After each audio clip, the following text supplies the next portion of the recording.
अगर कोई लखनऊ का रहने वाला है या फिर कभी लखनऊ में रहा है तो उसके लिए लखनऊ महज किसी शहर का नाम नहीं, बल्कि एक ऐसा एहसास है जो उसे माजी की रंगीनियों में डुबो देता है।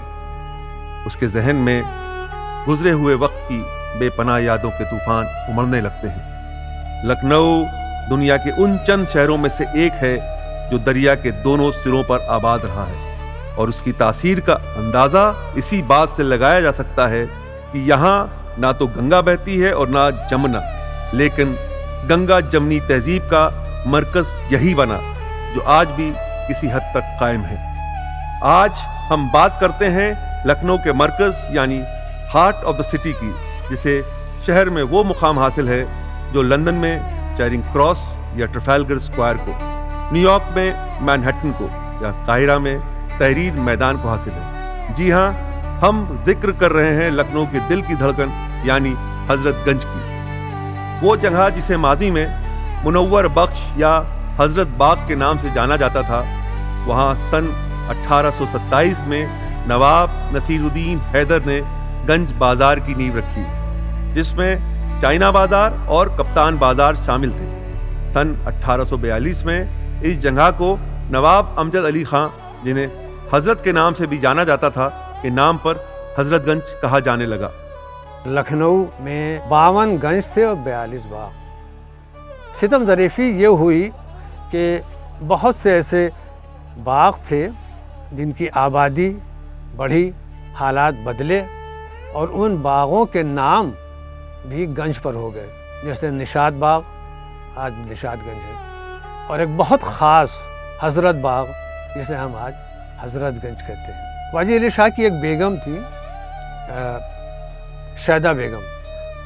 जब 1857 की पहली जंग आज़ादी चल रही थी और ख़त किताबत इनसे हुआ करती थी, तो 28 अक्टूबर 1857 को शैदा बेगम ने ख़त लिखा था वाजी अली शाह को। उसमें इन्होंने बाकायदा ये डिस्क्राइब किया है, जाने आलम आपके और आपके बुज़ुर्गों का आसाइश और आराम के लिए बसाया गया ये हज़रत बाग अब बर्बाद हो गया है। जंग आज़ादी की वजह से यहाँ पर सुबह शाम अब फ़ौजें आती हैं, लड़ाई होती है, झगड़ा होता है, और अब ये हज़रत बाग तकरीबन ख़त्म हो गया है। अगर गुज़रे ज़माने से लेकर आज के दौर के हजरतगंज के जोग्राफिया की बात की जाए तो रकबा लगभग उतना ही रहा। इसकी हुदूद कैसरबाग से होते हुए सितारों वाली कोठी तक, और सिकंदर बाग से बनारसी बाग, और दिलकुशा होते हुए कोठी हयात बख्श तक ही रही। गदर से लेकर आज़ादी तक हजरतगंज एक मरकज़ी किरदार में लखनऊ की नुमाइंदगी करता रहा। मशहूर मुसन्निफ मौलाना अब्दुल हलीम शरर इसकी हुदूद के बारे में लिखते हैं कि कैसर बाग के पूर्वी दरवाजे से जब आप बाहर निकलें तो आपको ऊंची ऊंची 2 दीवारें दिखाई देंगी, और उनके थोड़ा सा आगे बढ़कर आपको चीनी बाज़ार मिलेगा, चीनी गेट मिलेगा, और चीनी गेट से थोड़ा सा आगे बढ़ते ही आपको एक दरवाज़ा दिखाई देगा जिसके ऊपर अवध के निशान बने हुए हैं, यानी वही 2 मछलियाँ जो होती थी, मोटिव्स, वो बने हुए हैं। बस यहीं से शुरुआत हज़रतगंज की हो जाती है। और इसका इख्तिताम कहाँ पर होता था? पूरब में, जहाँ के ऊपर कोठी हयात बख्श थी या है, जिसे आज गवर्नर हाउस कहते हैं, वहाँ तक इसका रकबा था लंबाई में। उत्तर में अगर आप देखें इसके तो तारों वाली कोठी खुर्शीद और मोती महल, और इसके दक्षिण में ख़ास तौर से ये माना जाता है कि दारुश्शफ़ा, जो आज भी दारुश्शफ़ा के नाम से मशहूर है, ये नसीरुद्दीन हैदर बादशाह ने अंग्रेज़ी यानी एलोपैथिक टाइप ऑफ मेडिसिन के लिए अंग्रेज़ों को बना के दिया था ताकि आवाम को एलोपैथी से भी रूशनास कराया जा सके। कुछ अरसे बाद सन 1857 में गदर हुई। तब अंग्रेज़ों ने पूरी तरह से लखनऊ और हजरतगंज पर कब्जा कर लिया और इसे लंदन की क्वीन स्ट्रीट की तर्ज पर नई इमारतों से सजा दिया और नवाबी दौर या उससे पहले की इमारतों को ढहा दिया गया। हजरतगंज का नाम जो है वो कोई खाली लखनऊ की सरहदों तक के सीमित नहीं था, बल्कि जो लोग आसपास के ज़िलों में रहते थे उनको भी ये था कि लखनऊ में एक ऐसा बाज़ार है कि जिसमें बहुत बड़े बड़े लोग जाते हैं और बड़ी बड़ी दुकानें हैं, और उसमें काफ़ी अंग्रेज़ों की उस वक्त दुकानें कुछ हुआ करती थी, वो लोग हैं। तो ये एक कॉन्सेप्ट था हज़रतगंज का। हमारे ज़माने में भी बहुत बचपन से वो बहुत ही एलीट मार्केट समझा जाता था। 50 साल से ज़्यादा समय हो गया मुझे लखनऊ शहर में हज़रतगंज में रहते हुए, और इन पिछले 50 साल में मैंने हज़रतगंज को बदलते हुए देखा। हज़रतगंज तो मेरे लिए समझ लिए एक तरह का एक्सटेंडेड स्कूल था, क्योंकि हज़रतगंज में हम लोगों ने बहुत कुछ सीखा। पास में था, हम लोग बोर्डिंग में थे सेंट फ्रांसिस में, जो कि बहुत पास में करीब में ही है। तो जब भी रात को चुपके से निकलते थे तो हज़रतगंज में ही पहुँचते थे। सबसे बड़ी बात ये थी हज़रतगंज में कि एक कोने पर खड़े हों आप तो दूसरे कोने तक आप लोगों को पहचान से देख सकते थे, और यही होता था कि भाई शाम को कहाँ मिलेंगे, हज़रतगंज में। इस जगह के रुतबे और स्टेटस को इस बात से समझा जा सकता है कि जब रिंग थिएटर की तामीर हुई, जिसे आज हम जीपीओ के नाम से जानते हैं, वहां हिंदुस्तानियों को जाने की इजाजत तक नहीं थी। अंग्रेजों के अशराफिया की तफरीह और सकाफत के मरकज के तौर पर मेफियर और रॉयल कैफे का नाम बहुत मशहूर हुआ, जबकि इंडिया कॉफ़ी हाउस, जिसे ICH भी कहा जाता था, वो हिंदुस्तानी मुसन्निफ यानी लेखकों, मुफक्किर यानी चिंतकों और सहाफ़ियों यानी पत्रकारों में बेहद मकबूल था।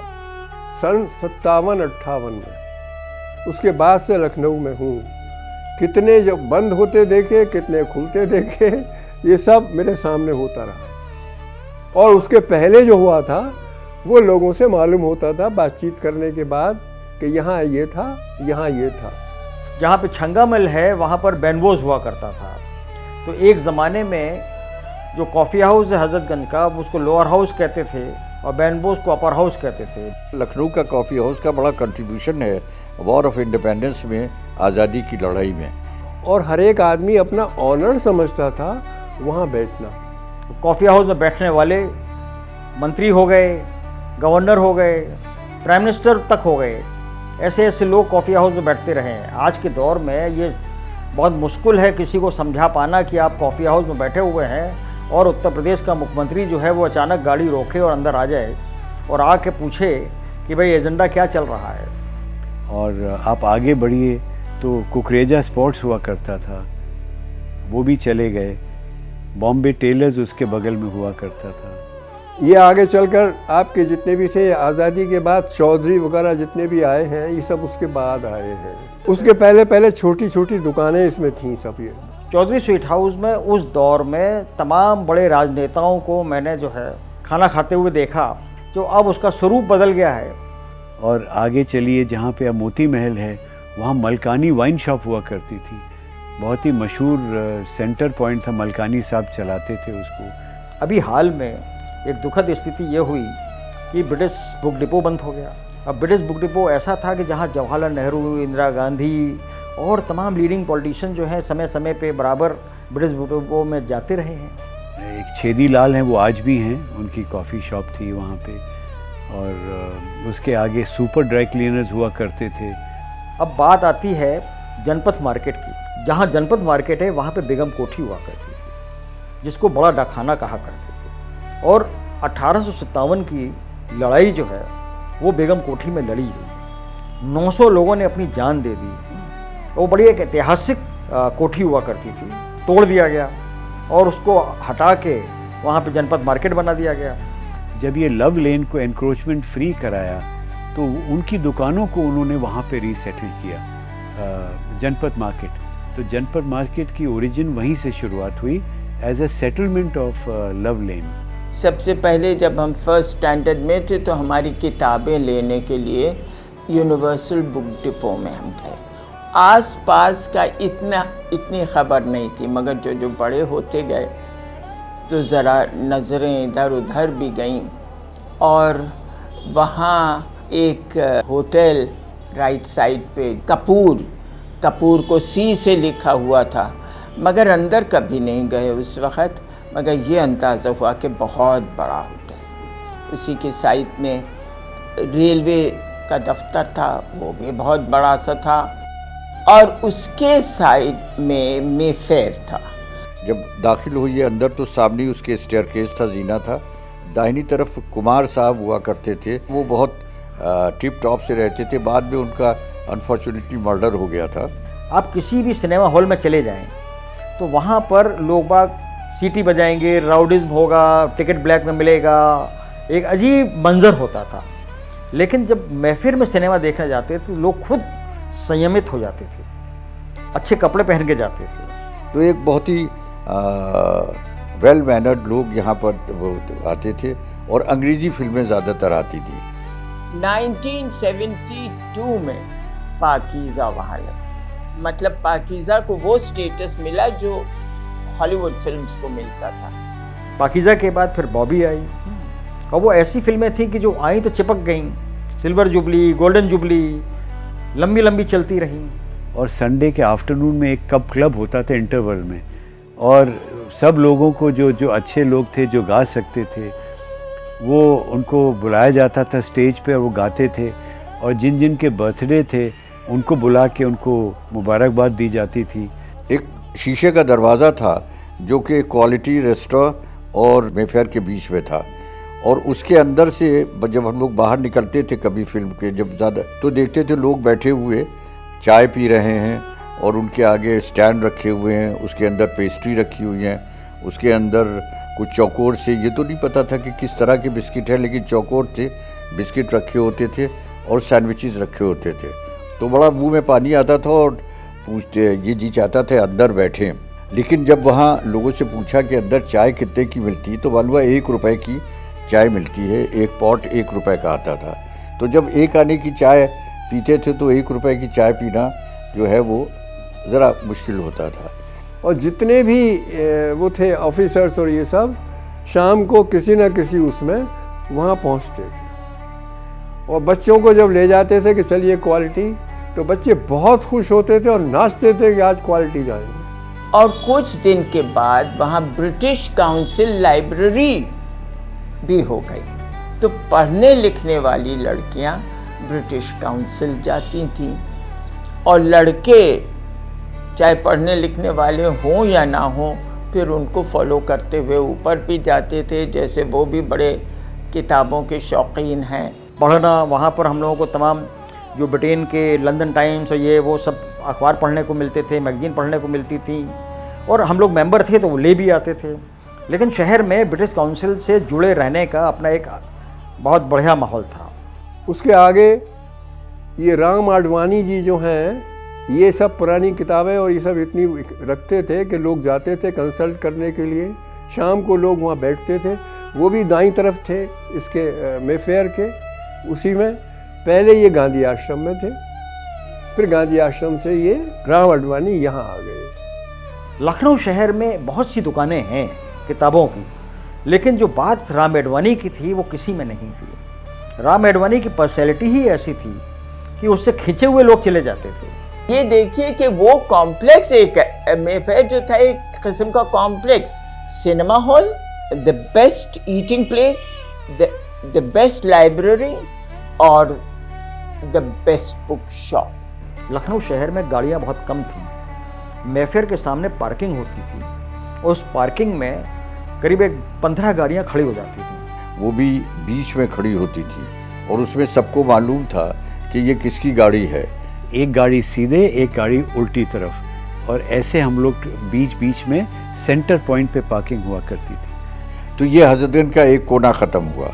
अब उसके बाद आप जब इधर से चलते, हलवासिया मार्केट आई, ये भी हमारे ज़माने में, और हलवासिया मार्केट में समझो एक किस्म से स्लाइटली चीपर बट एवरीथिंग। जिस तरह से हम कह सकते हैं अमीनाबाद में फतेहगंज का गड़बड़ झाला था, वहाँ हर चीज़ मिल जाती थी, बहुत चीप, मगर यहाँ उतनी चीप नहीं, मगर हाँ दर्जी से लेकर के, कपड़े से लेकर के, बटन से लेकर के हर चीज़ मिल जाती थी। और उसके सामने वो मशहूर सिप्तैनाबाद का गेट, 2 गेट हैं बहुत करीब करीब, एक बिल्कुल रोड के ऊपर और एक अंदरूनी रोड पे जो सिप्तैनाबाद ले जाता था। कैथीड्रल मिलता, कैथीड्रल के बाद आपको मिलता ये सोलोमन केमिस्ट वाले थे, अभी हैं शायद सोलोमन केमिस्ट वाले, और साथ ही साथ यहाँ पर विद्या भवन हुआ करता था। उसके बाद इधर बाईं तरफ जब आप आगे जाइए तो वोराज, लीला ब्रदर्स, ये सब, ये बाटा उस वक्त भी थी। जहाँ वोराज हैं उसके बगल में चाइना बार हुआ करता था, बहुत ही सेंटर पॉइंट था, बहुत लोग वहाँ जाते थे। और आगे चलिए तो मॉडर्न नॉवेल्टीज़ में उस समय एक बड़ी नई एक उन्होंने पॉपकॉर्न की मशीन लगाई हुई थी, शीशे से बंद की हुई, और उसमें पॉपकॉर्न उड़ते थे और लोग आते थे उस पॉपकॉर्न मशीन को देखने के लिए कि पॉपकॉर्न कैसे बन रहे हैं और उड़ रहे हैं। ये जो आपकी लेन है, लव लेन, दोनों तरफ दुकानें थीं और चलने का जो पैसेज है वो बहुत पतला था, तो वो एक मौका देता था लोगों को कंधे से कंधा लड़ाने का। तो यहाँ शनिवार के दिन मेडिकल कॉलेज की लड़कियाँ और यूनिवर्सिटी के लड़के और लड़कियाँ ये सब आते थे शाम को घूमने, तो उस लेन में से निकलते थे ये, तो इसलिए इसका नाम ही लव लेन हो गया। वहीं पे ऊपर सीढ़ियाँ चढ़ के हॉबी कॉर्नर था, जब बार का वो था कॉफ़ी का काम, उसके नीचे की तरफ एक चाइनीज़ था, बहुत बढ़िया जूते बनाता था और काम करता था उसका। 1975 में इमरजेंसी के दौरान ब्यूटिफिकेशन के नाम पर तो वो लव लेन की एक तरफ की दुकानें हटा दी गई, तो वो पैसे चौड़ा हो गया, तो उसकी जो ब्यूटी थी कंधे से कंधा लड़ने की वो थोड़ा कम हो गई। ये फिर जब वहाँ से हटे हैं लोग तो ये हलवासिया में आए और जनपथ बना। और आप आगे आइए तो रेस्टोरेंट थे 3, रंजना, अन्नपूर्णा। रंजना से पहले एक न्यू इंडिया कॉफ़ी हाउस हुआ करता था, जो ऐसे लोग के जो जिनको कोई अदब वगैरह से दिलचस्पी नहीं थी वो वहाँ बैठा करते थे। और तीनों अपनी अपनी चीज़ों के लिए मशहूर थे। अब बहुत कम लोगों को मालूम है कि अन्नपूर्णा जो था वो शायद हमारी समझ से उत्तर प्रदेश का या नॉर्थ इंडिया का पहला सेल्फ सर्विंग रेस्टोरेंट था, कि आप जाइए, पेमेंट करिए, प्लेट उठाइए और जो आपको चाहिए खुद उठाइए। इसी कड़ी में फिल्मिस्तान और बाद में प्रिंस टॉकीज का नाम भी जुड़ा, जो बहुत मशहूर हुए और लंबे वक्त तक उस जमाने की मशहूर फिल्मों के जरिए तफरी का सामान फराहम कराते रहे। फिल्मिस्तान पहले प्रिंस कहलाता था, जब प्रिंस ऑफ वेल्स आए थे उनके नाम पे रखा गया था 1921 में। प्रिंस के अंदर भी एक रेस्टोरेंट हुआ करता था, वहाँ पे जूक बॉक्स भी था कि पैसे डालिए म्यूजिक सुनिए, वो एक टंडन जी थे वो उनका था। वहाँ पे चारों तरफ केबिन बने थे जहाँ यंग कपल्स अक्सर देखे जा सकते थे। उनकी तो पहली चॉइस ही होती थी कि भाई प्रिंस के अंदर चले जाएं, तो इधर सेकुलेटेड माहौल मिलता था। फिर आप आगे बढ़ते जाइए तो न्यू मार्केट उस समय बना था। न्यू मार्केट में भी एक सेठ स्टूडियो हुआ करता था। सेठ स्टूडियो साहब बहुत ही बड़े मशहूर फोटोग्राफर थे और शहर में प्रेस के लिए भी वो फ़ोटोग्राफ्स खींचते थे। बड़ा अच्छा उनका एक माहौल था। और आगे तो खैर वो तो है ही, वहाँ पे गांधी आश्रम था, वो तब भी मशहूर था, वो आज भी मशहूर है। सन 1922 में मुत्तहिदा सूबों के गवर्नर स्पेंसर हारकोर्ट बटलर ने काउंसिल हाउस यानी आज की विधानसभा की नींव रखी। इस सब के बीच हजरतगंज बाजार ऊंचे तबके में सबसे मकबूल मुकाम हासिल कर चुका था। शहर के कुछ बेहद मारूफ इल्मी इदारे भी हजरतगंज के एतराफ़ में मुकीम हैं, जो इसके बाजार की रौनक को दोबाला करते हैं। तमाम तारीखी इमारतों के अलावा भी हजरतगंज ने लखनऊ को वो सब कुछ दिया जो एक बड़े शहर की तरक्की के तकाज़ों पर पूरा उतरता हो।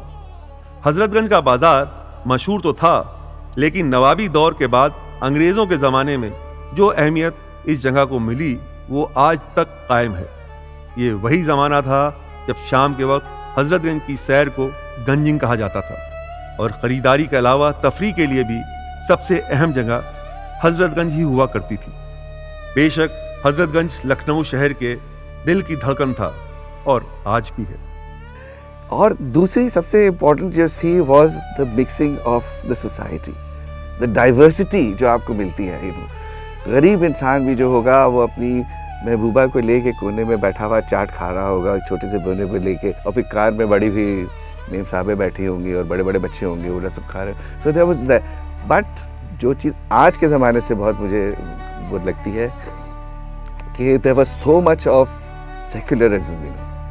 कोई नहीं सोचता था कि कौन हिंदू है, कौन मुसलमान है, कौन क्रिश्चियन है, कोई कुछ नहीं है। और हमारा तो दोस्त था अडवाणी, वो तो हर शनिवार को या ट्यूसडे को वो जाके वो हनुमान मंदिर में ज़रूर जाके बर्फ़ी चढ़ाता था, और हम लोग पीछे खड़े होते थे, वे इंतज़ार करते थे भैया लाओ दो, अब आज बर्फ़ी मिलेगी, so there was this mixing जिसमें कोई भेदभाव था ही नहीं, and that was the most beautiful thing, learning respect, learning manners, affluence को या इन्फ्लुएंसेस जो हमारे थे वो सारे मिक्स करके with secularism, with I can't tell you the amount of kind of lessons that I learned in Hazratganj. Hazratganj is absolutely unique, और मैंने पूरी दुनिया घूमी है सारे सादका के atmospheres with my kind of profession as a film maker, हर तरह के लोग मिले, हर तरह की इवनिंग्स मिली, हर जगह मिली, लेकिन हजरतगंज की शाम जो होती थी वो did really make you feel the good nawabi style. पिछले 2 दहाइयों से शहर की आबादी तेजी के साथ हर तरफ फैल रही है। नए नए बाजार और शॉपिंग मॉल्स शहर की तरक्की की तरफ इशारा कर रहे हैं, लेकिन हजरतगंज आज भी अपने वक़ार और अपने रौनक के साथ शहर के शहदाइयों के दिलों पर राज कर रहा है और शाम अवध के तसव्वुर को जिंदा रखे है।